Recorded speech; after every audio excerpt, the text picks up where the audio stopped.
சந்தி டிவி நேயர்களுக்கு வணக்கம். நம்மோட இணைஞ்சிருக்கிறது யாருன்னு பார்த்தோம் அப்படின்னா யானை கட்சியை சேர்ந்த மோதவர்ஜுன் அவர்கள் தான்.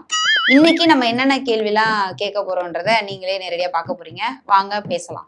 சார் வணக்கம். சார் வணக்கம்.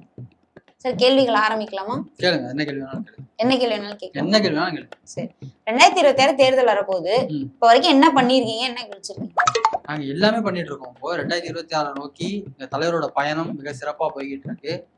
திருப்பியும் நாங்க பயணத்தை ஆரம்பிக்க போறோம், பிரச்சார பயணத்தை ஆரம்பிக்க போறோம். 26ல கண்டிப்பா நாங்க வரப்போறோம்ங்கிறது உறுதியா இருக்கு. என்ன பயணம் சார்? அதான் கரூரோட நிப்பாட்டிட்டீங்களா? அதுக்கப்புறம் எங்கேயும் போலியே. கரூருக்கு அப்புறம் நாங்க நிப்பாட்டல, எங்களை நிப்பாட்ட வச்சுட்டாங்க. நிப்பாட்ட வச்சுட்டாங்க? ஆமா. யாரு நிப்பாட்ட? ஆளுங்கட்சி எங்களை நிப்பாட்ட வச்சுட்டாங்க. அதனால இதுக்கப்புறம் நாங்க திருப்பியும் பயணம் ஆரம்பிக்க போறோம். ஆரம்பிச்சதுக்கு அப்புறம் பாருங்க, பயங்கரமா இருக்கும். 26ல கண்டிப்பா ஆட்சியை பிடிக்க போறோம். ஏன்னா மக்களோட அந்த இது அதிகமா இருக்கு. எது அதிகமா இருக்கு? சப்போர்ட் அதிகமா இருக்கு. அதே மாதிரி பெண்களோட சப்போர்ட் பயங்கரமா இருக்கு. ஆமா. எது அஜிதாவை துரத்துனீங்களா? அதை பார்த்தோமா? அது ஒரு விஷயத்த வச்சு அப்படி பண்ணாதீங்க. அதுக்கும் என்ன காரணம் அப்படின்னா ஆளுங்கட்சி மட்டுமே காரணம். அன்னைக்கு எங்க தலைவர் வரும்போது ரோடு அந்த இடத்துல சரியில்லை. அது காரணம் யாரு? ஆளுங்கட்சி. அடிச்ச பிரேக் அந்த இடத்துல நிக்கல. நின்று இருந்தா எங்க தலைவர் நின்றுப்பாரு. பிரேக் நிக்கல. ஆளுங்கட்சியே எல்லாத்துக்கும் காரணம். அதனால 26ல கண்டிப்பா நாங்க ஆட்சியை பிடிக்க போறோம். மாற்றம் கண்டிப்பா வரும். இல்ல சார், இப்ப நான் மட்டும் கேள்வி கேட்கல, நாங்க நிறைய பேர்ட்ட கேள்விகளை கேட்டிருந்தோம், அவங்க அனுப்பியிருந்தாங்க. அந்த கேள்விகளை தான் அவங்கள்ட்ட கேட்கிறோம். மாற்றம் தரப்போறேன்றீங்க, ஆனா கரூர்ல இந்த மாதிரி ஒரு மோசமான விஷயத்த பண்ணிட்டு மாற்றம் தரப்போறேன்னா எப்படி மக்கள் நம்புவாங்கன்னு கேக்குறாங்க. கரூர்ல இந்த மாதிரி விஷயம் பண்ணிட்டு நீங்க சொல்லாதீங்கம்மா. இல்ல சார், லேட்டா வந்தீங்களே. இப்ப நீங்க 3 மணிக்கு வரேன்னு சொல்லிட்டு 8 மணிக்கு தான் வீட்டுல இருந்தே கிளம்புறீங்க. அப்ப என்னது? ஆளுங்கட்சி பரப்பக்கூடிய ஒரு விஷயம் அது. அதாவது எங்க தலைவருக்கு 10 மணில இருந்து 3 மணி வரைக்கும் டைம் கொடுத்திருந்தாங்க. நீங்க எல்லா சேனல்லயுமே லைவ் போட்டுட்டு இருந்தாங்க. சார், உங்க பேஜ்லயே 10 மணிக்கு வரேன்னு போட்டிருக்கீங்களா? அப்ப மக்கள் வருவாங்கல்ல. அதுதான் சொல்றேன். நான் என்ன சொல்றேன், எல்லா சேனல்லயும் லைவ் போயிட்டு இருந்துச்சு. கிட்டத்தட்ட ஒரு 20-30 சேனல் கிட்ட லைவ் போட்டிருந்தாங்க. யூடியூப் சேனல் ஒரு 50 சேனல் கிட்ட லைவ் போட்டுட்டு இருந்தாங்க. அந்த லைவை பார்த்துட்டு இவங்க என்ன பண்ணிருக்கணும், தலைவர் இவ்வளவு வந்துகிட்டு இருக்காரு, வர வழி ஃபுல்லா வரவேற்புமா, ஃபுல்லா வரவேற்பு கொடுத்துட்டு இருந்தாங்க. தலைவரால வர முடியல அப்படின்னு போது என்ன சொல்லிருக்கணும், வரத்துக்கு லேட் ஆகுது அப்படின்னும் போது இவங்கதான் பாதுகாப்பை பலப்படுத்திருக்கணும். அதையும் தாண்டி தலைவர் கிட்டத்தட்ட ஒரு 4 மணி நேரம் காருக்குள்ளேயே உட்காந்துருக்க வேண்டிய ஒரு நிலைமை இருக்கு. அது எவ்வளவு பெரிய ஒரு ஹார்ட் ஒர்க்னு நீங்க யோசிச்சு பாருங்கம்மா. 4 மணி நேரம் ஒருத்தர் ஒரு இடத்துல உட்காந்து சைட்ல இருக்கிற கையை காட்டிக்கிட்டு இப்படியே வராருமா, கையை காட்டிட்டு. அவர் ஒரு மறுநாள் ஃபுல்லா கழுத்து வலி இப்படிதான் இருந்தாரு. கழுத்து நிமிஷம் இல்ல வராரு. சார், நீங்க 10 மணிக்கெல்லாம் வந்துருவாருன்னு உங்க பேஜ்ல ட்வீட் போட்டதுனால அவங்கவுங்க விஜய பாக்கணும்னு அந்த மோகத்துல உட்காந்து 8 மணிக்கே காலையில இடம் போட்டு காலையில இருந்து நைட்டு வரைக்கும் வெயில்ல வெந்து நூடுல்ஸ் ஆகி குடிக்க தண்ணி இல்லாம ரெஸ்ட் ரூம் போக முடியாம வெளியே போக முடியாம அங்கேயே நின்னுகிட்டு இருக்காங்க. தலைவர் வரத்துக்கு லேட் ஆகுதுன்னா எதனால லேட் ஆகுது? கூட்டம் வர முடியல. தலைவருக்கு வரவேற்பு அதிகம். அதையும் தாண்டி அன்னைக்கு வெயில்ல அவ்வளவு பேர் சுருண்டு விழுகுறாங்கன்னா அது காரணம் யாரு? தளபதி சூரியன் தான் காரணம். சூரியன் யாரு? புரிஞ்சுக்கோங்க, நீங்க புரிஞ்சுக்கோங்க, அவ்வளவுதான். சூரியன் தான் காரணம். சூரியன் ஏன் அன்னைக்கு அவ்வளவு வெயில் அடிக்கிறதுக்கான காரணம் என்ன? சதி தானே. இப்படி சதி பண்ணிதான் ஒருத்தரை முடக்கணும்ங்கிறது எந்த விதத்துல நியாயம்ங்கிறத நீங்க மக்கள் யோசிச்சு பாருங்க. யோசிச்சு பார்த்து 2026ல ஓட்டு போடுங்க. சரி சார், இன்னொரு கேள்வியை அனுப்பியிருக்காங்க. ஆசிரியர்கள் போராட்டம் நடத்துறாங்க. ஒரு ஆளுநர் ரவி தொடர்ந்து 4 வருஷமா வெளிநடப்பு பண்ணிக்கிட்டே இருக்காரு, எந்த பில்லையும் பாஸ் பண்ண மாட்டாரு. இதெல்லாம் எதிர்த்து நீங்க எங்க போராடி இருக்கீங்க, எங்க பேசிருக்கீங்கன்னு கேக்குறாங்க. எல்லா போராட்டத்துக்கும் நாங்க குரல் கொடுத்துட்டு தான் இருக்கோம். குரல் கொடுக்குறீங்களா? நாங்க எந்த குரலையும் கேட்கலையே. என்ன தளம், வைத்தளமா ரிசர்ச் தளமா, அதுல நாங்க போட்டுக்கிட்டு இருக்கோமா. அதுல போட்டுக்கிட்டு இருக்கோம். அதுவும் இல்லாம இந்த நர்ஸ் போராடினப்போ நான் போய் உட்காந்தேன். நீங்க பாத்துருப்பீங்க. நர்ஸ் போராடினப்போ போய் உட்காந்து ஒரு 3 மணி நேரம் உட்காந்தேன். 3 மணி நேரத்துக்கு மேல அங்க என்னால உட்கார முடியல. அன்னைக்கு என்னால உட்கார முடியலமா, சூடு தரையில உட்கார வச்சுட்டாங்க. அதனால உட்கார முடியாம ரொம்ப நேரம் கஷ்டப்பட்டு தான் உட்கார்ந்து இருந்தேன். அதுக்கப்புறம் என்ன பண்றதுன்னு தெரியாம அவங்ககிட்ட சொன்னேன், இந்த மாதிரி அங்க இதுக்கப்புறம் அரசியல் பண்றாங்க அப்படின்னு சொல்லி ஆயிரும், அதனால நான் கிளம்புறேன் அப்படின்னு சொல்லிட்டு கிளம்பி வந்தேன். நான் அவங்கள்ட்ட போய் சொல்ல முடியுமா, அம்மா சுடுதுமா உட்கார முடியும்னு சொல்ல முடியுமா? அசிங்கமா போயிரும்ல. அதனால சொல்லிட்டு நான் கிளம்பிட்டேன். இந்த மாதிரி அழுத்தங்கள் நிறைய இருக்குமா. ஆளுநரை பத்தி நீங்க கேட்டீங்க ஒரு கேள்வி, சரியான கேள்வி. இது பதில் சொல்லுங்க. அதுதான் சொல்றேன். இது ப்ராசஸ் போயிட்டு இருக்கு. அந்த ஆளுநர் என்ன பண்றாரு அப்படின்னா, பில்லு கொடுக்குறாங்க, அந்த பில்ல பாஸ் பண்ணாம வச்சிருக்காங்க. இது இந்த ஆளுங்கட்சியும் ஆளுநரும் சேர்ந்து ஆடக்கூடிய ஒரு நாடகம். சார், என்ன சார் லூசுத்தனமா பேசிட்டு இருக்கீங்க? அவங்க சும்மா ஆளுங்களை போட்டு அடி அடின்னு அடிச்சிட்டு இருக்காங்க. இவங்க ஆளுங்கட்சி மேல விமர்சனம் இருக்கு இல்ல, அதெல்லாம் தள்ளி வைங்க. எவ்வளவு அடி அடிச்சிட்டு இருக்காங்க போட்டு. நான் முடிச்சிடறேன் எல்லாத்துக்கும் கூட்டணி வெயிட் பண்ணுறேன். முடிச்சிடறேன் வெயிட் பண்ணுமா.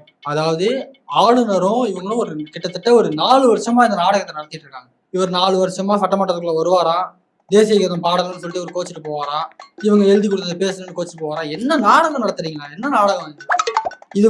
இவங்களா ஒரு இது நெரேட்டிவ் செட் பண்றாங்கம்மா. சண்டைங்கிற ஒரு இதை செட் பண்றாங்க. இது ஒரு நாடகம், அவ்வளவுதான். ஆளுங்கட்சியோட நாடகம். ஒரு வார்த்தை ஒன்றிய அரசுக்கு எதிராக பேச மாட்டீங்க. இது நாடகம் கிடையாது. எப்ப பார்த்தாலும் ஒன்றிய அரசை தான் அவங்க விமர்சனம் பண்ணிட்டு இருக்காங்க, எதிர்த்து பேசிட்டு இருக்காங்க. அது நாடகம். சரி சார், அப்படியே வச்சுப்போம். எத்தனை பில் பாஸ் ஆகாம இருக்கு ஆளுநர்கிட்ட போய்? அதுக்கெல்லாம் நீங்க என்ன குரல் கொடுத்துருக்கீங்க? எங்க எதிர்த்து பேசிருக்கீங்க? இப்ப தமிழ்நாடோட நலன் உங்களுக்கு முக்கியம்னா அந்த பில் பாஸ் ஆகுறது உங்களுக்கு முக்கியம் தானே? அப்ப ஏன் நீங்க அதை பேசல? அதாவது ஆளுநரை பொறுத்த அளவுக்கு எல்லா பில்லையும் பாஸ் பண்ண முடியாதுன்னு அவரால் சொல்லவே முடியாது. ஓகேவா? அவர் ஒரு சில பில்ல தான் பாஸ் பண்ணாம இருப்பாங்க. அப்படின்னும் போது இது இதோட தப்பு எங்க அப்படின்னு பாத்தீங்கன்னா ஒன்றிய அரசோட இல்ல. இந்த தப்பு என்ன அப்படின்னா இதுதான் சார், இதுதான் இந்த மாதிரி எங்கேயாவது ஒரு இடத்துலயாவது உங்களையே தெரியாம கொஞ்சம் சரியா பேசுறீங்க பாத்தீங்களா? இந்த மாதிரி எங்கேயாவது சரியா பேசிட மாட்டீங்களான்னா பிரஸ் மீட் கொடுங்க, பிரஸ் பீப்புள சந்திங்க, மக்களோட நில்லுங்க, பேசுங்கன்னு சொல்றது. எதையுமே பண்ணாம நான் மாற்றம் தருவேன்னா மக்கள் யோசிக்க மாட்டாங்களா? என்னோட வேல்யூபிளான ஓட்டை நான் ஏன் உனக்கு போடணும்? மக்களோட களத்துல நிக்க மாட்டேங்கிறீங்க, மக்களுக்காக பேச மாட்டேங்கிறீங்க. இப்ப ஆளுங்கட்சி தப்பு பண்ணுதுன்னா எந்த இடத்துல தப்பு பண்ணுதோ அதை நான் ஆட்சிக்கு வந்தா எப்படி சரி பண்ணுவேன், நான் எப்படி நல்லபடி கொடுப்பேன்னு சொல்ல மாட்டீங்க. என்னென்ன நலத்திட்ட உதவிகள் பண்ண போறோம்னு சொல்ல மாட்டீங்க. ஆல்ரெடி கொடுத்துட்டு இருக்க நலத்திட்ட உதவிகளை விமர்சனம் பண்ணி மக்களை ரொம்ப கேவலமா பேசிட்டு இருக்கீங்க. இப்படிப்பட்ட ஒருத்தவங்களுக்கு நான் ஏன் என் ஓட்டை போடணும்னு மக்கள் யோசிப்பாங்களா மாட்டாங்களா? எப்படி மாத்திரம் பாரு. இப்ப நீங்க கேட்ட கேள்வி சரியான கேள்வி. நான் இந்த கேள்விக்கு என்னால பதில் சொல்ல முடியாது. முன்னாடி கேட்ட கேள்வி நான் பதில் சொல்றேன். அதாவது நீங்க கேட்டீங்க, ஏன் மத்திய அரசு விமர்சனம் பண்ண மாட்டீங்க, மாநில அரசு மட்டும் பண்றீங்க? தெளிவா ஒரு வார்த்தை கேட்கறாங்க. ஜனநாயகன் படத்துக்கு சர்டிபிகேட் கொடுக்கல. ஆமா, கொடுக்கல. யாரு கொடுக்கல? Censor board. சென்சார் போர்டு யார் கண்ட்ரோல்ல இருக்கு? ஒன்றிய அரசு. ஒன்றிய ஆளுங்கட்சி. நீங்க தெளிவா புரிஞ்சுக்கோங்கம்மா. ஒரே ஒரு விஷயம் சொல்றேன். சென்சார் போர்டு மத்திய அரசு கண்ட்ரோல் தான் இருக்கு, இல்லைன்னு சொல்லல. அதை கண்ட்ரோல் பண்றது யாருன்னா மாநில கட்சி, மாநில அரசு. நான் எதுக்கு சொல்றேன் அப்படின்னா நீங்க தெளிவா புரிஞ்சுக்கோங்க ஒரு விஷயம். 2 படம் ரிலீஸ் ஆகுது. தலைவரோட படம் ரிலீஸ் ஆகுது, அப்புறம் அந்த இது பராசக்தி அது ரிலீஸ் ஆகுது. சரி, இந்த பராசக்தியோட ப்ரொடியூசர் யாருன்னு பாத்தீங்கன்னா ரெட் ஜெயின். சரி, நீங்க கேட்கலாம், முட்டாள்தனமா சொல்றீங்களா, அவங்க டிஸ்ட்ரிபியூட்டர் ப்ரொடியூசர் வேற ஆளுன்னு நீங்க கேட்டுருவாங்க. நான் அப்படிதான் சொல்றேன், நீங்க நல்லா தெரிஞ்சுக்கங்க. இவருக்கு அதாவது இந்த சின்னவர் அவரோட பையன் பண்ற படத்துக்கு கிடைக்குது, இங்க ஏன் கிடைக்கல? காரணம் என்ன? ஏன்னா இந்த படம் தலைவர் படம் வந்துருச்சுன்னா இங்க ஒரு பெரிய ஒரு மாற்றம் ஏற்படும், பெரிய ஒரு இது வரும், அவர் ஓட் பேங்க் அதிகமாகும்னு இங்க பயப்படுது. ஒரு படத்தை முடக்கி வைக்கிறதுக்கு இதுக்கு என்ன அவசியம் நான் கேக்குறேன். மத்திய அரசுக்கு என்ன அவசியம்? அவங்க என்ன இந்த எலெக்ஷன் நிக்கிறாங்களா? அவங்க என்ன இந்த எலெக்ஷன் அவங்களுக்கு முக்கியமா? ஆமா சார், முக்கியம் தான் சார். இது வரைக்கும் தமிழ்நாட்டுக்குள்ள வரவே இல்லை. இங்க இருக்கிற திராவிட கட்சிகள் மாறி மாறி ஆட்சி செஞ்சாலும் அந்த மாதிரி ஒரு இயக்கத்தை உள்ள விடாம வச்சிருந்தாங்க. இப்ப வந்துடக்கூடாது. சோ அப்ப எப்படியாவது வரணும்னு அவங்க துடிச்சிட்டு இருக்காங்க. அதுக்கு நீங்க வழி வகுத்து கொடுக்குறீங்க. நீங்க தவறா யோசிக்கிறீங்க. அவங்களுக்கு இந்த எலெக்ஷன் முக்கியமே கிடையாது. அவங்களுக்கு இந்த எலெக்ஷன் முக்கியம் கிடையாது. இது டிஎம்கேக்கு தான் இந்த எலெக்ஷன் முக்கியம். அப்படிங்கும் போது இவங்க அவங்க கூட கூட்டணியில இருக்காங்க. அவங்க கூட கூட்டணி. இப்ப எனக்கு என்ன தோணுதுன்னா, ஒரு படம் அத எப்படினாலும் ரிலீஸ் பண்ணிருக்கலாம். தனக்கு ஒரு பிரச்சனைனா குழந்தை கூட, பேச்சு வராத குழந்தை கூட தனக்கு ஒரு பிரச்சனைனா அழுது காமிச்சு கொடுக்கும், எனக்கு ஏதோ ஒரு பிரச்சனை என்ன கவனிங்கன்னு. எல்லாம் பேச தெரிஞ்சு இத்தனை கோடியை விட்டுட்டு நான் அரசியலுக்கு வரேன்னு சொல்லிக்கிட்டு இருக்க விஜய், தனக்கு ஒரு பிரச்சனை, தன்னோட படத்தை முடக்குறாங்கன்னா கூட வாயை திறந்து பேச தெரியாத அளவுக்கு இருக்காரு. இது வரைக்கும் ஏதாவது ஒரு பிரச்சனை குரல் கொடுத்திருக்காரா? இல்ல. எல்லா மேடையும் பேசிக்கிட்டு இருக்கோமா? அதான் நாங்க சென்சார் போர்டை தீவிரமா எதிர்க்கிறோம். இப்ப நான் என்ன நினைக்கிறேன்னா, ஏன் வந்து இந்த படம் ரிலீஸே ஆகக்கூடாது? இதை வச்சு பேசு பொருளாகி எலெக்ஷன் வரைக்கும் அப்படியே பாரு, மாநில கட்சியும் என்ன அடிக்கிறாங்க, மத்திய கட்சியும் என்ன அடிக்கிறாங்க, அவர் என்னதான் பண்ணுவாரு பாவம் அப்படின்னு மக்கள் கிட்ட, அதுவும் இந்த யோசிக்காம இருக்காங்கல்ல சில பேரு தளபதி ஃபேனா, அவங்க கிட்ட எல்லாம் இதை சொல்லி சொல்லி புகுத்தி புகுத்தி இப்படி ஒரு நெரேட்டிவ் செட் பண்றீங்களோன்னு எனக்கு தோணுது. நீங்க அந்த மாதிரி யோசிக்காதீங்க. எதுக்கு சொல்றேன்னா, நாங்க வந்து சென்சார் போர்டு கேள்வி கேட்கல, சட்ட ரீதியா எல்லாத்தையும் சந்திச்சுட்டு இருக்கோம். சீக்கிரமாவே சட்டம் வந்து எங்களுக்கு சாதகமா இருக்கும்ன்றத நாங்க நம்புறோம். அதையும் தாண்டி நாங்க வந்து இது மத்திய அரசு எதிர்க்காம இல்ல, மத்திய அரசு கண்ட்ரோல்ல இருக்கிற மாநில அரசை நாங்க எதிர்த்துட்டு இருக்கோம். இது நீ என்ன கேள்வி வேணாலும் கேளுங்கம்மா, காரணம் ஆளுங்கட்சி தாமா. நீங்க என்ன கேள்வி கேட்டாலும் காரணம் ஆளுங்கட்சி தான். உங்களுக்கே புரியணும், அது ஏன் புரியாம இருக்குங்கிறதா. இல்ல சார், அது காரணம் சொல்லுங்களேன். எதுக்காக தான் விஜய் வந்து அமைதியாவே இருக்காரு, சொல்லுங்க. நீங்க சைக்காலஜி படி ஒண்ணு பாத்தீங்கன்னா, ஒருத்தவங்களுக்கு எதிர்ப்பு அதிகமா இருக்கு.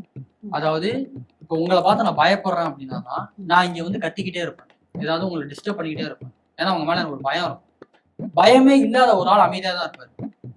அதுபடி எங்க தலைவர் வந்து ரொம்ப அமைதியா இருக்காரு. அது வந்து அமைதியா இருக்கிறது எப்படின்னா, பாயிர புலி பதுங்கிதான் இருக்கும், அதுக்கப்புறம் தான் பாயும். இதெல்லாம் என்ன சார், இதெல்லாம் டைலாக், இதெல்லாம் ஒரு டைலாக்னு வந்து மீடியால உட்காந்து பேசிட்டு இருக்கீங்க, இதெல்லாம் ஒரு டைலாகா சார்? எதுக்கு நான் கூப்பிட்டேன், இங்க வந்தா 4 பேர் வந்து எங்க ஃபேன்ஸை கூப்பிட்டு உட்கார வச்சிருப்பீங்க.